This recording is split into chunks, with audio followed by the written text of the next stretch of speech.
Welcome back, creators and gearheads, to Uncommon Think. Today, we're taking the most extreme production motorcycle on the planet and asking the ultimate question about engineering obsession.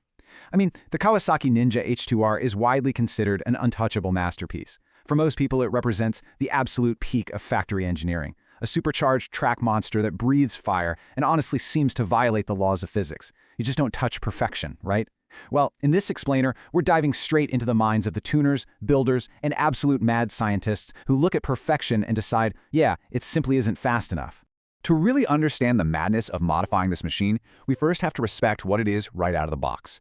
We're talking about a motorcycle with a staggering price tag of $56,000. This isn't just some bike you casually tinker with in your garage on a Sunday afternoon. It's a premium, purpose-built, track-only weapon. And for that massive price tag, you get an absolutely terrifying baseline, 310 horsepower. Out of the box, up to 326 horsepower if you factor in ram air. That's totally stock. That's straight from the Kawasaki factory floor. To put that into perspective for a second, most top-tier leader bikes, which are already mind-bendingly fast, hover right around the 200 horsepower mark. The H2R, it's playing an entirely different sport. Which perfectly sets up this quote from the master tuners over at BT Moto. When they described the feeling of rolling onto the throttle and getting into the upper RPMs of a supercharged H2, they flat out called it nightmarish power. It pulls hard, and then it pulls harder, and the higher those revs climb, the more violently it accelerates. So that brings us to the core question of today's explainer. How exactly do you customize a bike that is already built to the absolute limit? Like, what happens when you push a hyperbike past the point of sanity?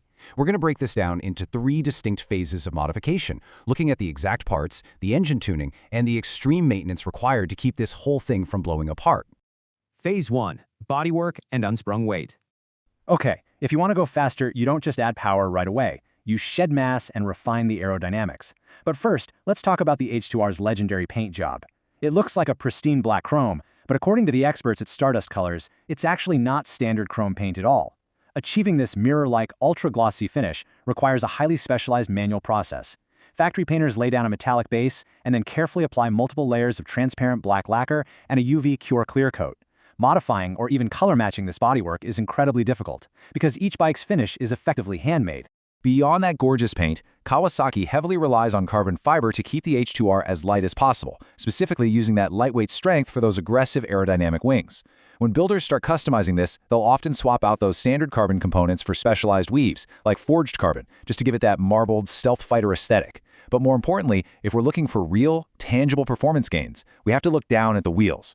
Upgrading to something like T-Tac's forged aluminum wheels makes a radical difference here. These wheels boast an incredibly thin 2.1mm structure, which is wild when you compare it to the industry standard of 3.5mm. Produced under 30,000 tons of high pressure, they drop the rotating mass significantly. And shedding unsprung weight is a total game changer. Less weight at the rim means much faster acceleration, incredibly sharp tip-in for cornering, and noticeably faster braking. Phase 2. Extracting maximum engine power. So how do tuners extract even more power from an engine that's already supercharged to the absolute brink? It all starts right here, with the supercharger impeller. This beautiful piece of engineering is 3D machined from a solid forged aluminum block. It's 69mm in diameter, featuring 6 vanes at the tip and 12 at the base. What makes this intrinsical supercharger different from a turbo is that it's driven directly by the engine. It creates parasitic drag, sure, but it offers instantaneous boost without any of the lag you get waiting for exhaust gases. And this little impeller? It's almost hard to wrap your head around, but it spins at a mind-bending 140,000 RPM.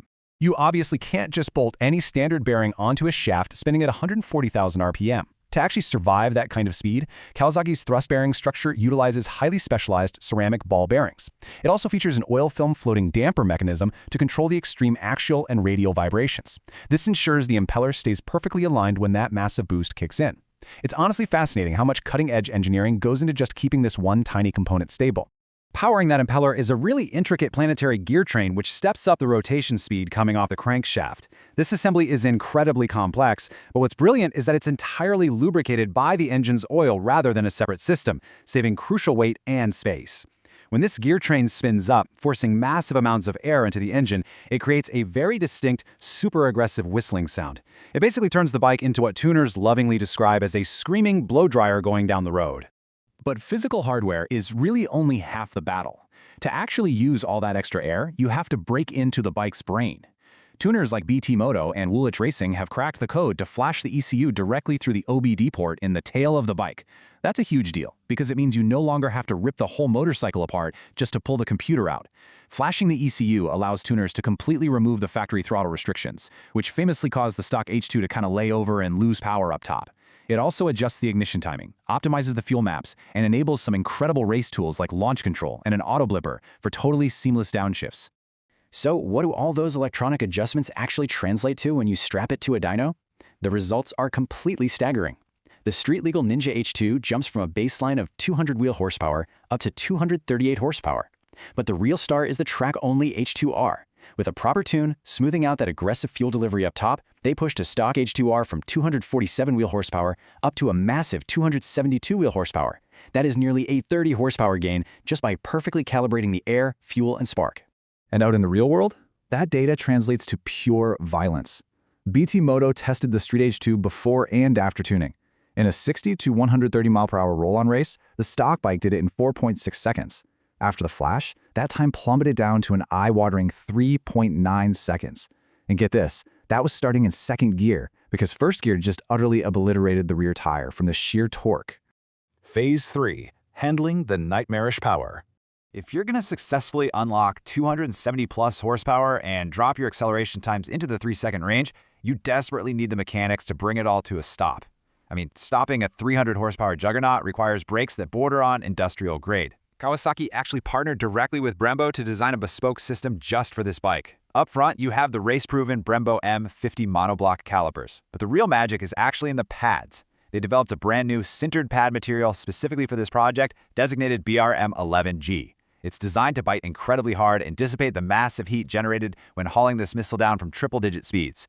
Of course, pushing past factory limits always introduces severe mechanical risks. Brock's Performance, a totally legendary name in motorcycle drag racing, released a serious warning to owners trying to install aftermarket overdrive gears to spin the supercharger even faster. Basically, spinning that supercharger faster severely taxes the stock fuel pump. It forces you to heavily decrease your ignition timing, and because more boost creates drastically higher inlet temperatures, your standard 91 or 93 octane pump gas might suddenly be insufficient. That runs the risk of catastrophic engine detonation. Brock's Performance also highlights another big risk. When you flash the ECU of the standard H2 to match the H2R, you are raising the engine's rev limiter by a full 1,000 RPM. Now, this single modification is responsible for a massive increase in power, absolutely, but it also subjects the internal engine components to extreme heat and wear that they just weren't initially engineered to endure for long periods. And that leads us to the sobering reality of hyperbike ownership. Consider the official Kawasaki service schedule for the H2R. This maintenance is measured in hours of operation, not miles. If you're running at H2R power levels, you're supposed to inspect the supercharger impeller's axial play every 15 hours of riding. You have to inspect the engine's connecting rods, the crankshaft bearings, and the valve clearances every 30 hours. And at 60 hours, you are replacing the connecting rods entirely. That is literally race car level maintenance for a motorcycle. Which leaves us with one final thought to ponder. When you take a $56,000 machine that is already faster than almost anything on Earth, and you tear it apart to squeeze out just a fraction more horsepower, knowing full well it will cost you in tires, fuel, and grueling 15-hour maintenance cycles, you really have to ask yourself, is the pursuit of ultimate speed actually about getting to the finish line first, or is it simply about the obsession of the build itself? The beautiful, terrifying madness of seeing just how far human engineering can go before it breaks. Thanks for joining me on this explainer, and as always, keep questioning the limits.